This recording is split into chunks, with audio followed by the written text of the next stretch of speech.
નમસ્કાર વિદ્યાર્થી મિત્રો, ફરી પાછું આપનું સ્વાગત છે વિજ્ઞાનના લેક્ચરમાં. હવે લાસ્ટમાં આપણે શું ભણી ગયા તો કે એમાં વિઘટનની પ્રક્રિયા સ્ટાર્ટ હતી આપણે. તો વિઘટનની પ્રક્રિયામાં એ પ્રક્રિયા કેવી રીતે થાય એની વાત થોડીક આપણે કરી હતી કે વિઘટનની પ્રક્રિયા એટલે શું હકીકતમાં તો વિઘટનની પ્રક્રિયા એટલે કે જેમાં પ્રક્રિયક એક જ હોય પરંતુ જ્યારે કોઈ ઉષ્મા કે અન્ય પ્રકારે જ્યારે ઊર્જા આપવામાં આવે ત્યારે એક કરતાં વધારે પ્રકારની તમને નિપજો મળે અથવા બે કરતાં વધારે પ્રકારની નિપજો મળે તો આ પ્રકારની પ્રક્રિયાને વિઘટનની પ્રક્રિયા કહેવામાં આવે છે. ઓકે, હવે એ પ્રક્રિયામાં અન્ય પ્રકારના એક્ઝામ્પલ પણ આપણી પાસે છે હજી કે ભાઈ વિઘટનની પ્રક્રિયા છે હકીકતમાં કેટલા પ્રકારની અલગ અલગ પ્રકારની ઊર્જા આપીએ તો એ પ્રક્રિયા થાય છે. જેમાં આપણે જોઈએ તો પહેલી વસ્તુ આપણા માટે ઇમ્પોર્ટન્ટ વસ્તુ એ છે કે વિઘટનની પ્રક્રિયામાં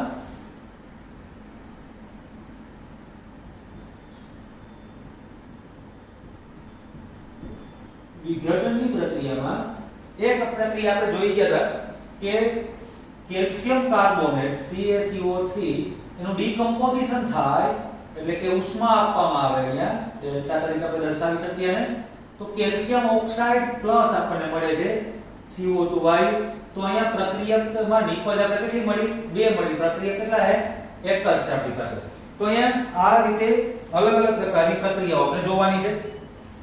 એમાં આપણે એક વસ્તુ એ પણ જોઈ ગયા કે લેડ નાઇટ્રેટ નું વિઘટન.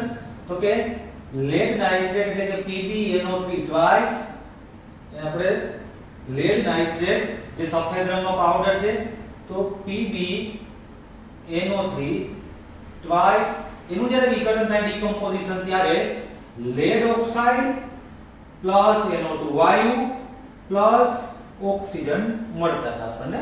હવે આની અંદર લેડ ઓક્સાઇડ તો કે અહીંયા ઓક્સિજન 3 ને 6 હતા આપણી પાસે તો અહીંયા 2 ને 4 ને 5 જ મળ્યા એટલે આગળ 2 મૂકી દઈએ આપણે અહીંયા. તો અહીંયા પણ 2 મૂકવા પડે મારે. 2 મૂકીને નાઇટ્રોજન કેટલા થઈ ગયા? 4 થઈ ગયા એટલે આગળ 4 મૂકવા પડે. તો હવે આ પ્રક્રિયા છે સંતુલિત અવસ્થામાં છે કે લેડ 2 છે તો 2 લેડ, નાઇટ્રોજન 2 ને 4 છે તો 4 નાઇટ્રોજન થઈ ગયા. ઓક્સિજન છે આપણી પાસે 3 2 6 અને 12 ઓક્સિજન થઈ ગયા તો 4 2 8 ને 10 ને 2 12 થઈ ગયા. ઓકે, એવી રીતે પ્રક્રિયા આપણે એ પણ ભણ્યા કે FeSO4 આમાં ખાસ મહત્વની વસ્તુ એ પણ છે કે આમાં રંગ પરિવર્તનની ઘટના જોવા મળે. તો લેડ નાઇટ્રેટ છે સફેદ રંગનો પાવડર છે,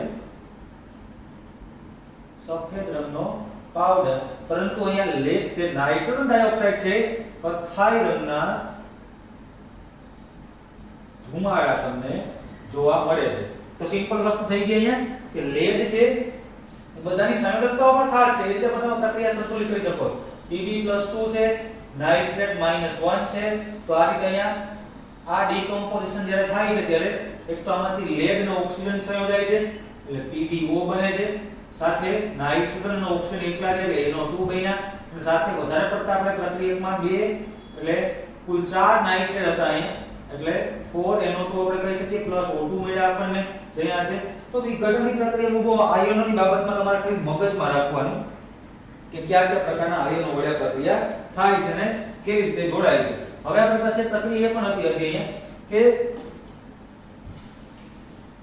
FeSO4 ફેરસ સલ્ફેટ જે લીલા રંગનો પાવડર છે FeSO4 ની પ્રક્રિયાનું ડીકમ્પોઝિશન વિઘટન થાય તો અહીંયા Fe2O3 અને પ્લસ આપણને શું મળતું તો કે એક તો સલ્ફર ડાયોક્સાઇડ વાયુ અને પ્લસ સલ્ફર ટ્રાયોક્સાઇડ વાયુ. તો FeSO4 છે ફેરસ સલ્ફેટ આ લીલો રંગ ધરાવે છે જ્યારે Fe2O3 છે રંગવિહીન અથવા સોરી અહીંયા લાલાશ પડતો કથ્થાઈ રંગ આ થશે ફેરિક ઓક્સાઇડ લાલાશ પડતો કથ્થાઈ રંગ થશે આનો. અને સલ્ફર ડાયોક્સાઇડ છે તીવ્ર વાસ ધરાવતા વાયુ છે, તીવ્ર વાસ ધરાવતા વાયુ છે. ઓકે, તો આ પ્રકારની પ્રક્રિયા થાય છે. ત્યારબાદ આપણે આગળ જોવાનું છે હવે કે ધારો કે આપણે અલગ અલગ સ્વરૂપમાં ઊર્જા આપીએ. ઊર્જા કયા સ્વરૂપમાં? તો એક તો ઉષ્મા ઊર્જા છે, ઉષ્મા સ્વરૂપે ઊર્જા આપવામાં આવે. એક વિદ્યુત સ્વરૂપે ઊર્જા મળી શકે, એક સૂર્યપ્રકાશમાંથી ઊર્જા મળી શકે. તો આ બધા સ્વરૂપોની અંદર આપણે અલગ અલગ પ્રકારની પ્રક્રિયાઓ છે. ઉષ્માવાળી પ્રક્રિયાઓ અહીંયા થઈ ગયા નથી. હવે આપણે વિદ્યુત અને સૂર્યપ્રકાશની હાજરીમાં કઈ કઈ પ્રકારની પ્રક્રિયાઓ થાય એની વાત કરવાની છે. તો આપણે જોઈએ અહીંયા કે પહેલી પ્રક્રિયા વિદ્યુતની હાજરીમાં પ્રક્રિયા.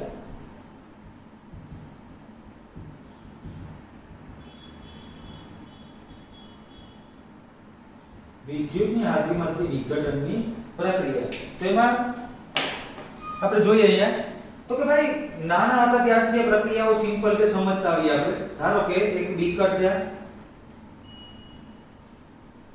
આ બીકરની અંદર બે ઇલેક્ટ્રોડ લગાવવામાં આવ્યા. બે ઇલેક્ટ્રોડ એટલે કે એક અહીંયા રાખી દઈએ આપણે આ રીતે, બીજો ઇલેક્ટ્રોડ અહીંયા રાખીએ આપણે આ રીતે. આ બંને ગ્રેફાઇટના ઇલેક્ટ્રોડ છે. ગ્રેફાઇટના ઇલેક્ટ્રોડ. આની અંદર આપણે ઊંધી ટેસ્ટ ટ્યુબ રાખી દઈએ આ રીતે.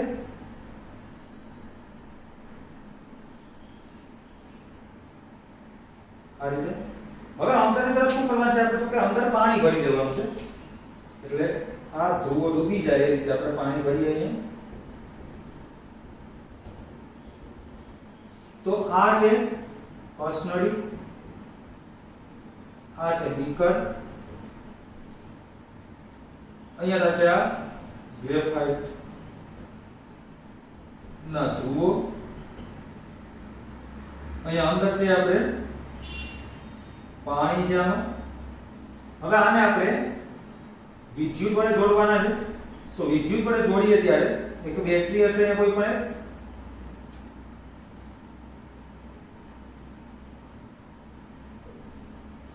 ઓકે. હવે એટલી વસ્તુ આની જોડાયેલી છે. જ્યારે વિદ્યુત પ્રવાહ પસાર કરવામાં આવે આની અંદર ત્યારે પાણી છે એમાં શું થાય કે પ્રક્રિયા થશે. પ્રક્રિયા એવી થશે કે અહીંયા બે પ્રકારના ધ્રુવો છે. ખાસ યાદ રાખજો, બે પ્રકારના ધ્રુવોમાં ક્યાં ક્યાં? તો કે એક ધ્રુવ થશે, ધારો કે આપણે આને લઈ લઈએ એનોડ, અને આ ધ્રુવને લઈ લઈએ આપણે કેથોડ. હવે એનોડ અને કેથોડ, એનોડ એટલે કે ધન વીજભાર ધરાવે છે અને કેથોડ એટલે કેવો વીજભાર ધરાવે? ઋણ વીજભાર ધરાવે. હવે પાણી છે એ H2O છે, અને H2O છે એમાંથી બે પ્રકારના વાયુ ઉત્પન્ન થાય આમ તો, પણ આપણે પહેલા એનું આયનીકરણ કરીએ તો H+ અને O-2 આવી રીતે બે આયનો આપણે OH- આયન દર્શાવતા અત્યારે. ખાલી H+ એ ધન વીજભાર ધરાવતો અને ઓક્સિજન છે ઋણ વીજભાર ધરાવે એ આપણને ખબર છે. હવે આપણે શું કરવાનું છે અહીંયા? તો કે આ પ્રક્રિયાની અંદર જ્યારે વિદ્યુત પ્રવાહ પસાર થાય એટલે બે પ્રકારના વાયુ ઉત્પન્ન થશે. H2O નું ડીકમ્પોઝિશન થાય એટલે H2 અને O2 બે વાયુ ઉત્પન્ન થાય. H છે એ +1 વીજભાર ધરાવે, ઓક્સિજન છે -2 નો વીજભાર ધરાવે. તો સિમ્પલ વાત છે કે જ્યાં એનોડ વીજભાર છે, જ્યાં એનોડ ત્યાં ધન વીજભાર છે એની સાથે ઋણ વીજભાર તરીકે કોણ એટ્રેક્ટ થાય? ઓક્સિજન. ધન અને ઋણ વચ્ચે આકર્ષણ થવાનું. અહીંયા એક વીજભાર ધરાવે છે, અહીંયા કેથોડ તરીકે ઋણ વીજભાર ધરાવતો હશે, એના પ્રત્યે કોણ આકર્ષિત થાય? તો કે H+ આકર્ષિત થાય છે. તો એ H+ જોડાય એટલે શું બની જાય? H2 બને. અને ઓક્સિજન જોડાય શું બની જાય છે? O2 બને છે. આ રીતે પ્રક્રિયા થાય છે. તો અહીંયા એક ટેસ્ટ ટ્યુબમાં ઓક્સિજન વાયુ એટલે કે ડાયઓક્સિજન વાયુ અને એક ટેસ્ટ ટ્યુબમાં ડાયહાઇડ્રોજન વાયુ એ મતલબ કે અહીંયા ટેસ્ટ ટ્યુબમાં જોવા મળશે આપણને. તો અહીંયા જોઈએ કે ભાઈ આપણે આને એનોડ કીધો, ધન વીજભાર ધરાવે, તો ત્યાં ઋણ વીજભાર ધરાવતો ઓક્સિજન જમા થાય એટલે અહીંયા હશે ઓક્સિજન. તો આ ભાગમાં આપણે જોવા જઈએ તો અહીંયા હશે બધી જગ્યાએ આ ભાગમાં શું હશે? ઓક્સિજન. જ્યારે અહીંયા શું હશે? તો કે હાઇડ્રોજન આવવાનો, કારણ કે હવે વિરુદ્ધ વીજભાર ધરાવતો. તો કે અહીંયા નીચે કેથોડ છે અને કેથોડની અંદર કેવો વીજભાર છે? ઋણ. તો હાઇડ્રોજન જે એટ્રેક્ટ થશે એટલે H2 આવ્યું. તો અહીંયા જોવા જાય આપણે તો આ ભાગમાં છે O2 અને આ ભાગમાં છે H2. ઓકે, એટલી વસ્તુ ક્લિયર થઈ ગઈ. અહીંયા ડાયઓક્સિજન વાયુ, અહીંયા ડાયહાઇડ્રોજન વાયુ. તો પ્રક્રિયા ઓવરઓલ શું થઈ અહીંયા? તો કે ભાઈ જ્યારે H2O છે એને આપણે બે લઈએ, કારણ કે હવે આનું ડીકમ્પોઝિશન કોની હાજરીમાં થાય? તો વિદ્યુતની હાજરીમાં. આને કહેવાય પાણીનું વિદ્યુત વિભાજન કહેવામાં આવે. શું કહેવાય? સમગ્ર પ્રક્રિયાને શું કહેવાય? પાણીનું વિદ્યુત વિભાજન એટલે કે ઇલેક્ટ્રોલિસિસ ઓફ વોટર, ઇલેક્ટ્રોલિસિસ ઓફ વોટર અથવા પાણીનું વિદ્યુત વિભાજન, એટલે અહીંયા 2H2O એનું વિદ્યુતની હાજરીમાં પ્રક્રિયા થશે એટલે કે 2H2 O2, અથવા મેં તમને કીધું એમ કે જો તમારે પ્રમાણસૂચક પ્રક્રિયા દર્શાવવી હોય, સમીકરણ દર્શાવવું હોય તો તમે ખાલી આ રીતે લઈ શકો H2O, અહીંયા મળશે આપણને H2 1/2O2, આ રીતે થાય। હવે આમાં તમે એક વસ્તુ જો કે આ ટેસ્ટ ટ્યુબમાં મેં દર્શાવેલ છે એમાં હાઇડ્રોજનનું કદ વધારે છે, ઓક્સિજનનું કદ ઓછું રાખ્યું છે। હાઇડ્રોજનનું કદ વધારે છે, ઓક્સિજનનું કદ ઓછું રાખ્યું, પણ આપણે ખરેખર આમ દર્શાવી શકાય કે અહીંયા પાણી વધારે હશે અહીંયાથી, અહીંયા ઓક્સિજન તો એટલો હશે, એટલે આપણે ખરેખર આને આ રીતે દર્શાવીએ એ વધુ અનુકૂળ છે, કારણ કે વાયુ હંમેશા ઉપર તરફ હોય છે, એટલે અહીંયા પાણી ઉપર તરફ હશે અહીંયા સુધી। હવે અહીંયા આપણે રાખી દઈએ ઓક્સિજન વાયુ આ ભાગમાં આ રીતે। તો હવે આપણે ખબર પડી ગઈ કે ભાઈ પાણીની અંદર H2O માં H2O ની અંદર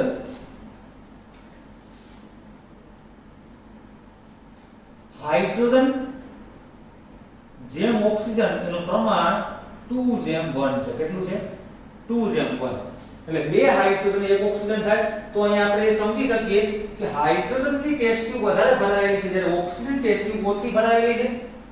એનો મતલબ કે બેયના કદમાં ફેરફાર છે, બેયના કદમાં ફેરફાર છે, એક પાણીના અણુમાંથી બે હાઇડ્રોજન મળે અને એક જ ઓક્સિજન મળે, એટલે બેયના કદમાં ડિફરન્સ થયો, આ 2 ગણો છે, આ 1 ગણો ઓક્સિજન મળશે, એટલે કે આ ડબલ છે, આ એના કરતા અડધો છે। તો આ પ્રકારની પ્રક્રિયા આપણને જોવા મળે છે। પછી છે એના પછી નેક્સ્ટ, તો કે આ એક પ્રવૃત્તિ છે તમારા પાઠમાં અંદર, પણ આપણે જોઈએ હવે તો ભાઈ આગળ જોઈએ સૂર્યપ્રકાશની હાજરીમાં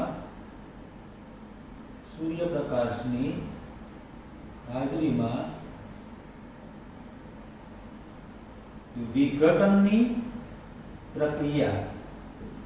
સૂર્યપ્રકાશની હાજરીમાં વિઘટનની પ્રક્રિયા બે પદાર્થો છે આપણી પાસે એની અંદર કે એક AgCl અને AgBr, એટલે કે સિલ્વર ક્લોરાઇડ અને એક છે સિલ્વર બ્રોમાઇડ। આ બે પ્રકારના પ્રક્રિયકો છે। હવે આને જ્યારે કોઈ પણ ડીશની અંદર સૂર્યપ્રકાશની હાજરીમાં રાખવામાં આવે, એટલે કે સૂર્યનો તડકો આના પર પડતો હોય આ રીતે, ત્યારે એનું ડીકમ્પોઝિશન થાય। ડીકમ્પોઝિશન એટલે શું? કયા પદાર્થો મળે આપણને? તો કે જ્યારે AgCl ની પ્રક્રિયા સૂર્યપ્રકાશની હાજરીમાં થાય, એટલે સૂર્યપ્રકાશ, તો અહીંયા મળશે આપણને સિલ્વર પ્લસ ક્લોરીન। પણ અહીંયા મેં વાત કરી એમ કે ક્લોરીન છે દ્વિપરમાણુ અણુ છે, એકલો ક્યારે હોઈ શકે નહીં, એકલો પરમાણુ સંભવી શકે નહીં, એટલે શું બને? Cl2। સિલ્વર તો એકલો હોઈ શકે, ધાતુ છે, સ્વતંત્ર છે, Cl2 હોય અહીંયા તો મારે આગળ બે મૂકવા પડે, કારણ કે સંતુલિત કરવા માટે થઈને, તો અહીંયા સિલ્વર પણ બે થઈ જશે। આ પ્રક્રિયા થઈ ગઈ, સિલ્વર ક્લોરાઇડનું વિઘટન થયું તો 2Ag Cl2 મળ્યા। એવી રીતે AgBr ની પ્રક્રિયા સિલ્વર બ્રોમાઇડ, તો બંને સરખા છે, Ag+1 છે, Cl -1 છે, એવી રીતે Ag છે +1, Br પણ -1, આ રીતે થશે। અહીંયા પ્રક્રિયા થાય સૂર્યપ્રકાશની હાજરીમાં પ્રક્રિયા થશે, તો અહીંયા Ag Br, બ્રોમીન એક પ્રકારનો વાયુ છે, તો બ્રોમીન ક્યારે સ્વતંત્ર ન હોઈ શકે, એ પણ Br2 સ્વરૂપમાં હશે, એટલે અહીંયા 2 લગાડવા પડે, અહીંયા પણ 2 લગાડવા પડે, એટલે આ પ્રક્રિયા કમ્પ્લીટ થઈ ગઈ આખી। હવે આ સિલ્વર ક્લોરાઇડ AgCl અને AgBr black and white photography, black and white ફોટોગ્રાફીમાં ઉપયોગી છે, એટલે કે સિલ્વર ક્લોરાઇડ અને સિલ્વર બ્રોમાઇડ છે, બ્લેક એન્ડ વ્હાઇટ ફોટોગ્રાફીમાં એનો ઉપયોગ થાય છે। એટલે આ બીજી રીતે વિઘટનની પ્રક્રિયા થઈ, વિદ્યુત દ્વારા, બીજી થઈ કોના દ્વારા થઈ? સૂર્યપ્રકાશની હાજરીમાં થઈ। ઓકે, હવે આપણે જે આગળ જોવાનું છે તો કે ભાઈ વિઘટનની પ્રક્રિયામાં બંધ તોડવા માટે કયા કયા સ્વરૂપે ઊર્જા આપી શકાય? તો કે ભાઈ વિઘટનની પ્રક્રિયા છે શું હકીકતમાં? તો કે કોઈ પણ મોટો અણુ છે એમાં ઘણા બધા પરમાણુ છે, એને જ્યારે કોઈ પણ એક ખાસ પ્રકારની યોગ્ય લેવલની ઊર્જા આપવામાં આવે, વિદ્યુત સ્વરૂપે પણ હોઈ શકે, સૂર્યપ્રકાશ સ્વરૂપે પણ હોઈ શકે કે પછી ઉષ્મા સ્વરૂપે પણ હોઈ શકે. આ રીતે તમે જો એને ઊર્જા આપો તો શું થાય, નાના નાના ઘટકોમાં રૂપાંતરિત થાય છે. જેમ કે આપણે લેડ નાઇટ્રેટની વાત કરી હતી અહીંયા, તો લેડ નાઇટ્રેટ છે મોટો અણુ છે, એમાંથી 3 પ્રકારના અલગ અલગ નાના નાના અણુ બન્યા, લેડ ઓક્સાઇડ, નાઇટ્રોજન ડાયોક્સાઇડ અને ડાયોક્સિજન વાયુ. હવે આ તમામ પ્રકારની પ્રક્રિયાની અંદર આપણે એ વસ્તુની ખબર પડી ગઈ કે જ્યારે આ પ્રકારના ઘટકો અલગ અલગ થાય ત્યારે એમાં નાના નાના બંધ બને છે, જૂના બંધ તૂટે છે, નવા બંધનું નિર્માણ થાય. એ દરમિયાન ઊર્જા છે એની એક રિક્વાયરમેન્ટ ઊભી થાય, જરૂરિયાત. ઓકે, તમામ પ્રક્રિયાઓ થઈ ગયા પછી આપણે જે વાત કરવાની છે એ ઉષ્મા શોષક પ્રક્રિયાની વાત કરવાની છે. ઉષ્મા શોષક પ્રક્રિયા એટલે શું? તો ઉષ્માક્ષેપકની વાત થઈ ગઈ આપણે અગાઉ. તો કેવી પ્રક્રિયા કે જેમાં પ્રક્રિયા દરમિયાન નિપજના નિર્માણ પછી જે આપણને ઊર્જા સામેથી મળે છે એવા પ્રકારની જે પ્રક્રિયા છે આપણે ઉષ્માક્ષેપક પ્રક્રિયા કહીએ. પરંતુ આપણે વાત કરવાની છે ઉષ્મા શોષક પ્રકારની એક ઉદાહરણ લઈએ આપણે. તો ધારો કે એક એક્ઝામ્પલ છે ઉષ્મા શોષક પ્રક્રિયા. ઉષ્મા શોષક પ્રક્રિયાની અંદર એક છે barium hydroxide BaOH plus ammonium chloride NH4Cl. આ પ્રકારના રિએક્ટન્ટ છે, બે પ્રક્રિયકો છે. હવે અહીંયા બેરિયમ છે +2 નો ચાર્જ ધરાવે, હાઇડ્રોક્સાઇડ છે -1 નો ચાર્જ ધરાવે, એમોનિયમ છે +1 નો ચાર્જ અને -1 નો ચાર્જ. તો મેં તમને પહેલા વાત કરી છે કે જ્યારે તમે પહેલા પ્રક્રિયકનો ધન આયન છે, પહેલા પ્રક્રિયકનો ધન આયન એ બીજા પ્રક્રિયકના ઋણ આયન સાથે જોડવામાં આવે તો એક નિપજ મળી જાય કે BaCl2 આવશે. તો કારણ શું? તો અહીંયા +2 છે, -1 છે, એટલે ક્લોરીન કેટલા લેવા પડે? આપણે 2 લેવા પડે. તો અહીંયા આપણે એમોનિયમ ક્લોરાઇડમાં પણ 2 કરવા પડે, કારણ કે અહીંયા ક્લોરીન એક જ હતો, 2 ક્લોરીન થઈ ગયા. હવે આપણી પાસે એમોનિયમ 2 છે, હાઇડ્રોક્સાઇડ 2 છે, પરંતુ આપણે ડાયરેક્ટ એમોનિયમ હાઇડ્રોક્સાઇડ લખી નાખવાનું નથી. આપણે એમોનિયા 2 છે એમાંથી આપણે +2NH3 આવું લખવાનું છે. તો અહીંયા શું છે? 2NH4 એમાંથી બની શું ગયું? અહીંયા 2NH3. તો મળ્યું શું? H2O ઇધા અહીંયા. હવે H2 છે એ અહીંયાના જે હાઇડ્રોક્સાઇડ 2 છે, એટલે OH માઈનસ કેટલા છે? તો કે આપણી પાસે કુલ સંખ્યાની 2 છે. તો આપણી પાસે હવે 2 હાઇડ્રોજન જે અહીંયા છે અને 2 હાઇડ્રોક્સાઇડ, એટલે આ થશે +1, આ થશે -1. આ બંને દ્વારા બનશે અહીંયા +2H2O. આ રીતે. હવે આ પ્રક્રિયા દરમિયાન થાય છે એવું હકીકતમાં કે બેરિયમ હાઇડ્રોક્સાઇડ અને એમોનિયમ ક્લોરાઇડ, આમાં આપણે ખબર ન પડી કે ભાઈ ઉષ્મા શોષક કેવી રીતે ખબર પડે. તો ખરેખર તો એક પ્રકારનો પ્રયોગ છે. આ પ્રયોગ જ્યારે કરવામાં આવે ત્યારે વાસ્તવિક ખબર પડે, પરંતુ અત્યારે હું તમને જણાવી દઉં કે આમાં પ્રક્રિયા ખરેખર શું થાય. તો કે જ્યારે બેરિયમ હાઇડ્રોક્સાઇડ અને એમોનિયમ ક્લોરાઇડને મિશ્ર કરવામાં આવે, ભેગા કરવામાં આવે, ત્યારે પ્રક્રિયા દરમિયાન નિપજ આપણે શું મળે? તો બેરિયમ ક્લોરાઇડ મળે, એમોનિયા મળે અને પાણી મળે. નામ ખબર હોવી જોઈએ ખાસ. તો અહીંયા આનું નામ થશે આપણે ખબર છે બેરિયમ હાઇડ્રોક્સાઇડ, આ છે એમોનિયમ ક્લોરાઇડ, આ થશે બેરિયમ ક્લોરાઇડ. બેરિયમ ક્લોરાઇડ, અહીંયા છે આ એમોનિયા અને આ પાણી છે, આપણને ખબર છે. પરંતુ જ્યારે નિપજ મળે છે ત્યારે આ નિપજ મળે ત્યારે તમે જ્યારે બીકરને અડવામાં આવે તો બીકર તમને લાગશે ઠંડુ લાગશે. કેવું લાગશે? ઠંડુ. તો ભાઈ આપણે તો કઈ એને ફ્રીજમાં મૂકેલું છે ને છતાંય ઠંડુ કેવી રીતે લાગ્યું? તો એનો મતલબ એવો થયો કે જ્યારે આ પ્રક્રિયા થતી હતી ત્યારે એને બીકરની આસપાસ રહેલી જે ઉષ્મા હતી એ ઉષ્માનું શોષણ કરેલું છે. ઉષ્માનું શોષણ કરીને પ્રક્રિયા કમ્પ્લીટ થઈ, એટલા માટે આજુબાજુનું બીકરનું વાતાવરણ કેવું થઈ ગયું? ઠંડુ થઈ ગયું. એટલે બીકર તમને ઠંડુ લાગશે. તો મતલબ કે અહીંયા ઉષ્માનું શોષણ થયેલું છે, એટલા માટે પ્રક્રિયા કેવી થઈ? ઉષ્મા શોષક પ્રક્રિયા થઈ છે. એટલી વાત કમ્પ્લીટ થયા પછી આપણે હવે વિઘટનની પ્રક્રિયા, ઉષ્માક્ષેપક, ઉષ્મા શોષક, આ બધી બાબતો પૂરી થઈ. હવે આપણે જે આગળ જોવાનું છે થોડા ઇન્ટેક્સ પ્રશ્નો હતા, તમારી પાઠ્યપુસ્તકમાં આપેલા છે એ જોઈએ. એમાં પહેલો પ્રશ્ન જોવા જઈએ આપણે તો પદાર્થ X નું દ્રાવણ ઢોળવા માટે વપરાય છે. હવે મૂળ મુદ્દો અહીંયા ઘણા વિદ્યાર્થીઓ ક્યાંક ને ક્યાંક ભૂલ કરે છે. આવા પ્રશ્ન એક્ઝામમાં આવા પ્રશ્નો પૂછવાની શક્યતાઓ વધુ છે. શું કીધું? એક X પદાર્થ છે એનું દ્રાવણ છે એ દીવાલ દોડવા માટે ઉપયોગમાં લેવામાં આવે છે એવી વાત કરવામાં આવે.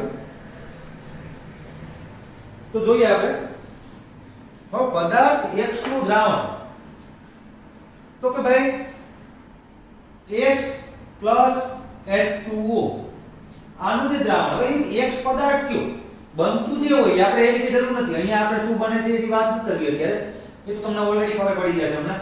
પદાર્થ X કયો હશે કે જેનું દ્રાવણ છે દીવાલ દોડવા માટે વપરાય. તો મેં પહેલા વાત કરી તમને કે કેલ્શિયમ હાઇડ્રોક્સાઇડ છે એ દીવાલ દોડવા માટે વપરાય, પરંતુ આપણે આ શબ્દ અહીંયા ઉપયોગમાં નહીં લઈ શકીએ. આપણે એમ નહીં કહીએ કે કેલ્શિયમ હાઇડ્રોક્સાઇડ છે દીવાલ દોડવા માટે વપરાય. તો શું વપરાય હકીકતમાં? તો કે દીવાલ દોડવા માટે જે પદાર્થ વપરાતો તો એનું જે દ્રાવણની વાત થાય, એનું પાણીમાં બનેલું દ્રાવણ એટલે કેલ્શિયમ ઓક્સાઇડ નું પાણીમાં દ્રાવણ છે. તો પદાર્થ X કયો થયો? Calcium oxide. એટલે આપણો જવાબ થશે અહીં આન્સર શું થાય આપણો? Calcium oxide.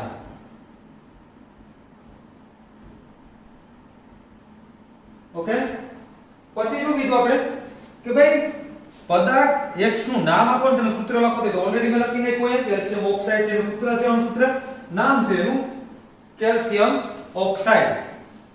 પછી જે આપણે પદાર્થ X ની પાણી સાથેની પ્રક્રિયા લખો તો હવે આપણે પ્રક્રિયા લખવાની છે કે ભાઈ જ્યારે તમને ખબર પડી કે X બરાબર શું છે? Calcium oxide. એની પ્રક્રિયા કોની સાથે કરવાની છે? તો પાણી સાથે. તો આ રીતે કેલ્શિયમ ઓક્સાઇડ પ્લસ H2O અહીંયા બનશે CaOH ટ્વાઇસ કેલ્શિયમ હાઇડ્રોક્સાઇડ કે જેનું ચૂનાનું નીકળ્યું પાણી ફોડેલો ચૂનો અથવા સ્લેક લાઇમ પણ કહેવામાં આવે છે. તો આ રીતે આપણે નિપજ મળી ગયા રીતે. તો આ તમારો પ્રશ્ન ક્લિયર થઈ ગયો. પદાર્થ X તરીકે કોણ મળ્યું? CaO. ત્યારબાદ એનું નામ પણ આપણે મેળવી ગયા અને છેલ્લે આપણે નિપજમાં શું મળ્યું? તો CaOH ટ્વાઇસ એની પ્રક્રિયા હતી જે પ્રક્રિયા ઓલરેડી અહીંયા આપેલી છે. હવે ત્યારબાદ આપણે બીજો પ્રશ્ન શું કીધેલો છે? તો કે આપણે જે આગળ પ્રવૃત્તિ જોઈ ગયા એ પ્રવૃત્તિ કઈ? તો કે પાણીમાં વિદ્યુત વિભાજનની જે પદ્ધતિ હતી એ હમણાં મેં અહીંયા ડ્રો કરેલી પદ્ધતિ હતી એની વાત થઈ છે કે એમાં એક કસનળીમાં એકત્ર થતો વાયુનો જથ્થો કે બીજી કસનળીમાં એકત્ર થતા વાયુના જથ્થા કરતા બમણો શા માટે છે? આ વાયુનું નામ દર્શાવો. તો કે આપણે ખબર છે ભાઈ કે જ્યારે પાણીનું વિદ્યુત વિભાજન કરવામાં આવે ત્યારે પાણીનું અણુ સૂત્ર છે H2O છે અને H2O ની અંદર હાઇડ્રોજન અને ઓક્સિજનનું પ્રમાણ 1:2 છે. સોરી 2:1 પ્રમાણ છે. એનો મતલબ એવો કે પાણીના અણુમાં 2 ગણો હાઇડ્રોજન છે એના કરતા 1 ગણો ઓક્સિજન હોય છે. તો બંને જે ટેસ્ટ ટ્યુબ છે બંને ટેસ્ટ ટ્યુબ એની અંદર એકમાં હાઇડ્રોજનનું પ્રમાણ 2 ગણું હશે જ્યારે ઓક્સિજનનું પ્રમાણ એક ટેસ્ટ ટ્યુબમાં કેટલું છે? 1 ગણું જ હશે. એનું કારણ તો બંનેના પ્રમાણ જુદા જુદા છે એટલે આપણે ખબર પડી કે ભાઈ ઓક્સિજનનું પ્રમાણ ઓછું છે અને હાઇડ્રોજનનું પ્રમાણ કેવું રહેશે? વધારે રહેશે. તો આ વસ્તુ આપણે ખબર પડી ગઈ. ત્યારબાદ હવે આપણે આગળ જોવાનું છે તો કે વિસ્થાપનની પ્રક્રિયા. હવે થોડી પ્રક્રિયા આપણી ચેન્જ થઈ છે. વિસ્થાપનની પ્રક્રિયા એટલે શું? જેને ડિસ્પ્લેસમેન્ટ રિએક્શન પણ કહેવામાં આવે. તો જોઈએ આપણે હવે એ વસ્તુને. નવો મુદ્દો છે આપણા માટે અહીંયાથી હવે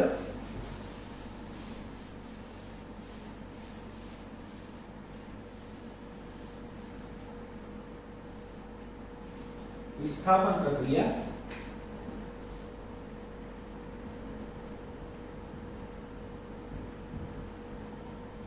જેને કહેવામાં આવે ડિસ્પ્લેસમેન્ટ રિએક્શન.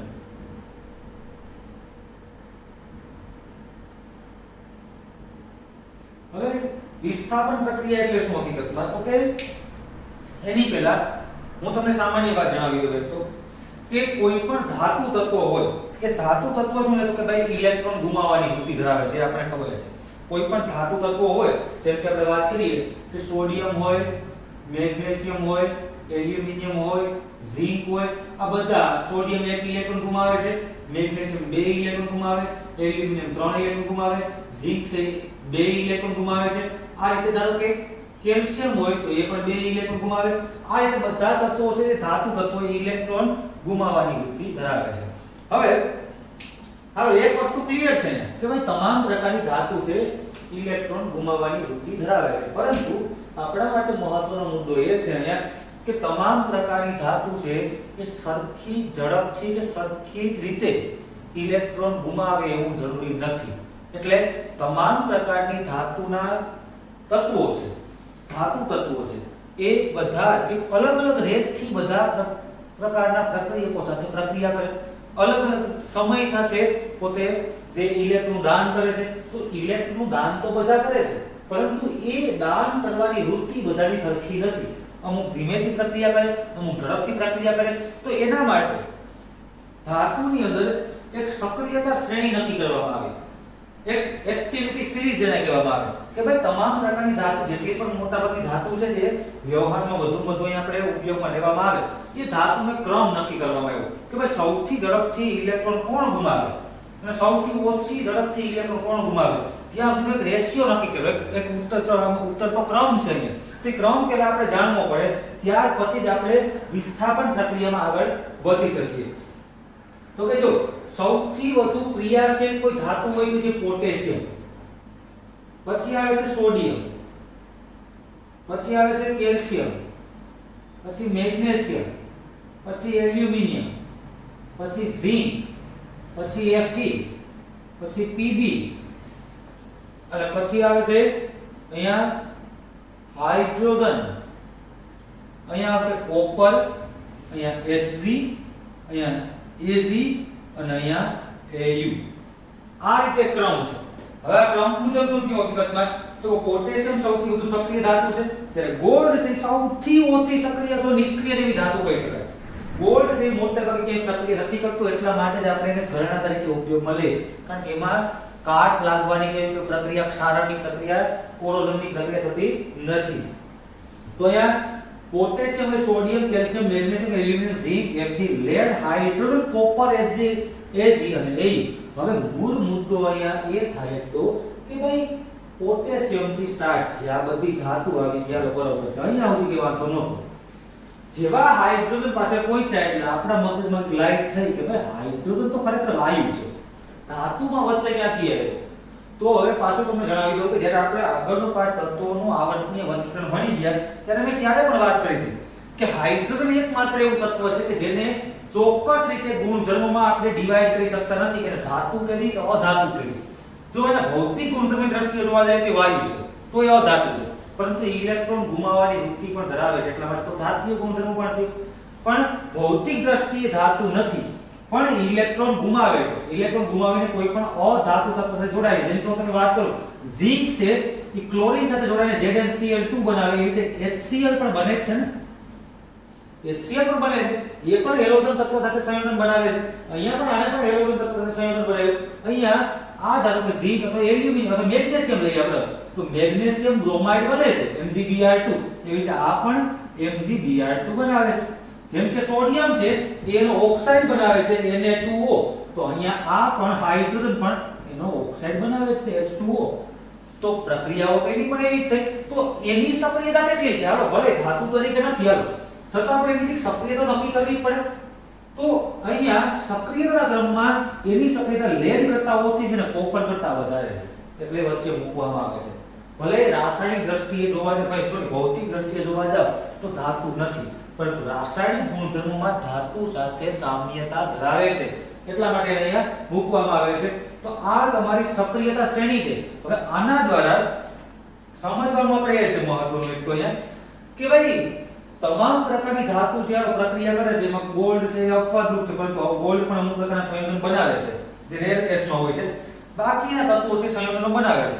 હવે ધારો કે કોઈ તમને એક સંયોજન આપેલું છે, એ સંયોજનમાં હું તમને એમ કહું કે ધારો કે કોપર સલ્ફેટ આપેલું છે CuSO4. હવે બીકર લીધું તમે, આ બીકરમાં કોપર સલ્ફેટનું દ્રાવણ નાખ્યું અહીંયા CuSO4.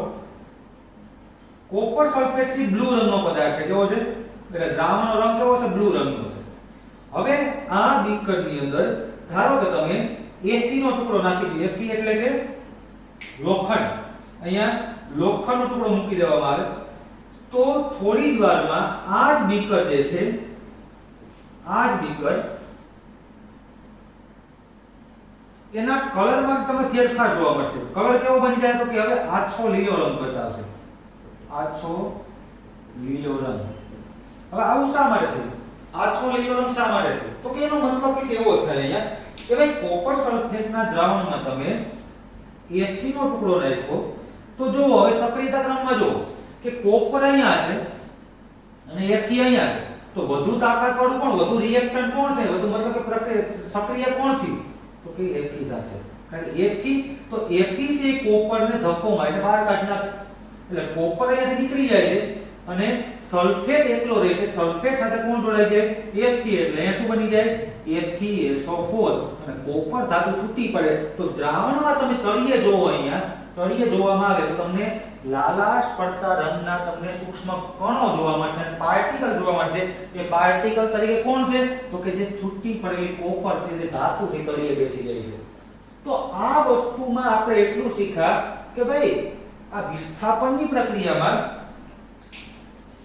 ઓછી સક્રિય ધાતુનું અથવા ઓછી સક્રિય ધાતુના સંયોજનમાં રહેલી જે ધાતુ છે અથવા ઓછી સક્રિય ધાતુમાં રહેલી જે ધાતુનું સંયોજન છે એમાં વધુ સક્રિય ધાતુ જો એડ કરવામાં આવે તો એ ઓછી સક્રિય ધાતુને ત્યાંથી બહાર કાઢશે, એટલે કે વિસ્થાપિત કરશે, રિપ્લેસ કરશે. ખરેખર આપણે એક વસ્તુની ખબર છે કે રિપ્લેસ અથવા ડિસ્પ્લેસમેન્ટ, રિપ્લેસ કરવું એટલે શું કે એકની જગ્યાએ બીજાને ગોઠવાવો, એકની જગ્યાએ બીજાને ગોઠવાવો. એટલે અહીંયા આ ભાગ ખાલી નથી રહેતો, કોપર નીકળે Fe તરત અહીં આવી જાય, પણ સક્રિયતાનો ક્રમ જોવો પડે કે ભાઈ Fe છે કોપર કરતા વધુ સક્રિય છે એટલા માટે. તો આપણે ઉલટું રિએક્શન કરીએ, ધારો કે અહીં આપણે રાખીએ FeSO4 અને પ્લસ કોપર, તો શું બની જાય, CuSO4 પ્લસ Fe બનશે. તદ્દન રીતે ખોટું થાય, તદ્દન રીતે ખોટું. કારણ શું, તો કે ભાઈ Fe ઓલરેડી કોપર કરતા વધુ સક્રિય છે, કે કોપરે એટેક કરે તો પણ Fe દૂર થાય નહીં, એટલે Fe વધુ મજબૂતથી જોડાયેલો છે, વધુ એટ્રેક્શનથી જોડાયેલો છે.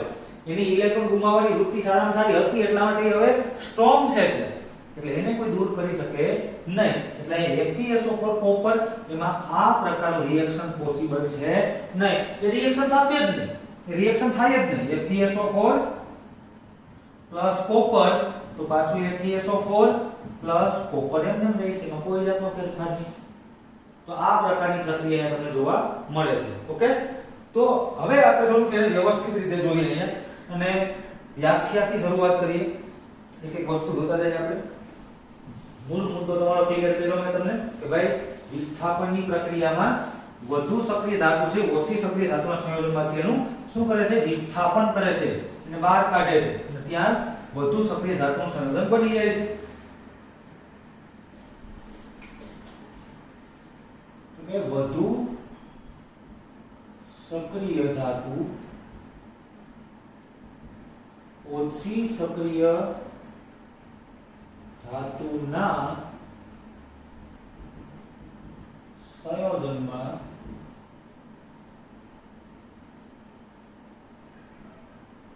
માંથી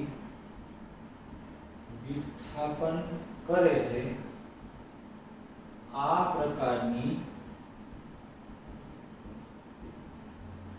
પ્રક્રિયાને વિસ્થાપન પ્રક્રિયા કહે છે. તો આપણે એક્ઝામ્પલ જોઈ ગયા અત્યારે કે CuSO4 પ્લસ Fe એમાંથી બને છે FeSO4 પ્લસ કોપર. આ રીતે એ રીતે ધારો કે તમારી પાસે બીજું કોઈ સંયોજન આવું જોઈએ CuSO4 પ્લસ ઝિંક. હવે જો પાછી સક્રિય શ્રેણી તમે કહેતા લખી દો અહીંયા potassium, sodium, calcium, magnesium, aluminium, zinc, Fe, Pb, અહીંયા આવશે હાઇડ્રોજન, અહીંયા કોપર, અહીંયા આવશે Hg મર્ક્યુરી, અહીંયા સિલ્વર ચાંદી, અહીંયા ગોલ્ડ એટલે સોનું. આ એટલી વસ્તુ અહીંયા આવશે. હવે આમાં તમે જોઈ શકો કે ધારો કે મેં કોપર સલ્ફેટ અને ઝિંક લીધા તો કોપર અહીંયા છે, ઝિંક અહીંયા છે, તો ઝિંક વધુ સક્રિય છે એટલા માટે અહીંયા બનશે ZnSO4 અને પ્લસ કોપર. હવે અહીંયા રંગ પરિવર્તન શું થયું હશે તો કે જો આ થોડું યાદ રાખવું પડશે. રંગ પરિવર્તન તમારે અહીંયા તો ખબર હતી કે આ બ્લુ રંગ છે, વાદળી રંગ, એમાંથી લીલો રંગ થયો, આછો લીલો રંગ. પરંતુ અહીંયા બ્લુ રંગ તો છે પણ એમાંથી એમાં રંગવિહીન બને છે કારણ કે ઝિંક સલ્ફેટ છે કોઈ જાતનો રંગ ધરાવતું નથી એટલે ઝિંક સલ્ફેટ થાય રંગવિહીન થાય છે. ધારો કે આપણી પાસે બીજું સંયોજન લઈ લઈએ આપણે PbCl2 લઈએ લેડ ક્લોરાઇડ પ્લસ અહીંયા રાખી દઈએ આપણે મેગ્નેશિયમ સાથે પ્રક્રિયા એની તો એ બનશે MgCl2 અને પ્લસ Pb ધાતુ છૂટી પડે છે આ પ્રકારની પ્રક્રિયા થાય એવી રીતે ધારો કે મારી પાસે એક પ્રક્રિયા તરીકે છે FeSO4 પ્લસ અહીંયા સોડિયમ ધાતુ છે તો અહીંયા બનશે Na2SO4 એટલે મારે બે સોડિયમ લેવા પડે પ્લસ Fe ધાતુ છૂટી પડે છે તો આવી રીતે તમે કોઈ પણ પ્રક્રિયાઓ લઈ શકો અહીંયા તમને ખબર પડી જશે કે ભાઈ જેમ ઓછી સક્રિય ધાતુનું સંયોજન લેવાનું એના સાથે વધુ સક્રિય ધાતુ છે એડ કરો તો એનું વિસ્થાપન થાય છે નવું સંયોજન બની જાય છે એટલે આ પ્રકારની પ્રક્રિયા છે શું થઈ વિસ્થાપનની પ્રક્રિયા થઈ ઓકે તો ત્યારબાદ આપણે આગળ વધીએ વિસ્થાપનની પ્રક્રિયામાં તો હવે આપણે આવે છે બીજી એક પ્રક્રિયા જેને કહેવાય દ્વિવિસ્થાપનની પ્રક્રિયા હવે દ્વિવિસ્થાપન પ્રક્રિયા એટલે શું તો કે ડબલ ડિસ્પ્લેસમેન્ટ રિએક્શન એને કહેવામાં આવે દ્વિવિસ્થાપન પ્રક્રિયા દ્વિવિસ્થાપન પ્રક્રિયા એટલે double displacement reaction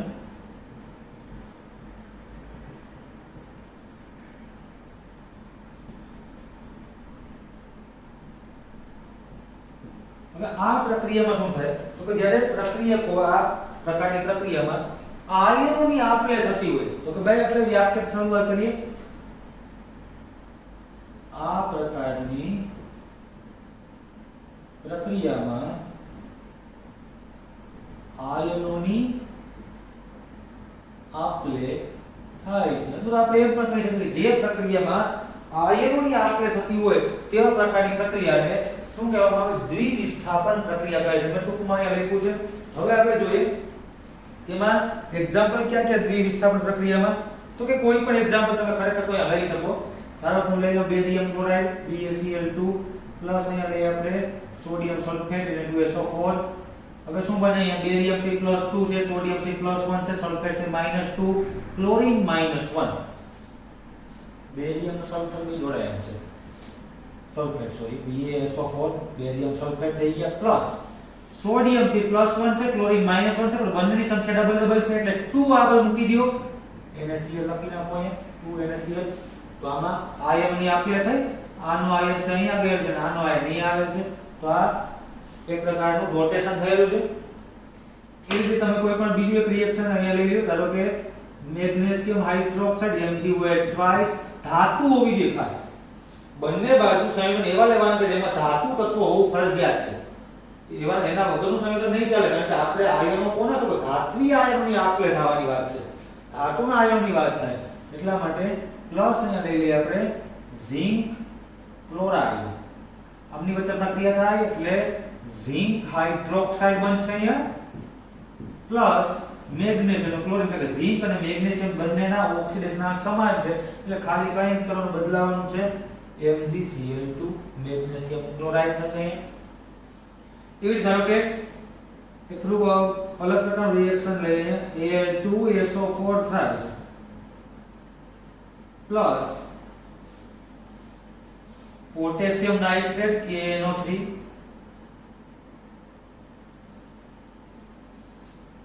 aluminium potassium બંને ધાતુ છે નાઇટ્રેટ તો એલ્યુમિનિયમ નો ચાર્જ છે +3 નો આ છે -1 તો પેલા આ બેને કોમ્પ્લીટ કરી લઈએ આપણે એવા એલ્યુમિનિયમ કેટલા 2 છે તો એકલા એલ્યુમિનિયમ સાથે કેટલા નાઇટ્રેટ જોડાય 3 એવા કેટલા એલ્યુમિનિયમ 2 તો આગળ 2 મૂકી દઉં હવે નાઇટ્રેટ કેટલા થઈ ગયા અહીંયા 3 * 6 નાઇટ્રેટ છે કેટલા થયા 3 * 6 નાઇટ્રેટ એટલે મારે 6 આગળ મૂકવા પડે અહીંયા હવે પોટેશિયમ છે એ +1 નો ચાર્જ ધરાવે સલ્ફેટ છે - નો ચાર્જ ધરાવે તો જો કેટલા છે એમાં સલ્ફેટ 3 એટલે 3 * -2 એટલે કેટલા થઈ ગયા -6 થઈ ગયા અને 6 પોટેશિયમ એને ગુણ્યા +1 થશે કારણ કે +1 એકનો ચાર્જ છે એટલે +6 થઈ ગયા બંને સમાન થઈ ગયા તો મતલબ કે 6 પોટેશિયમ સાથે કેટલા સલ્ફેટ જોડાય 3 એટલે પ્લસ અહીંયા લખવાનું થશે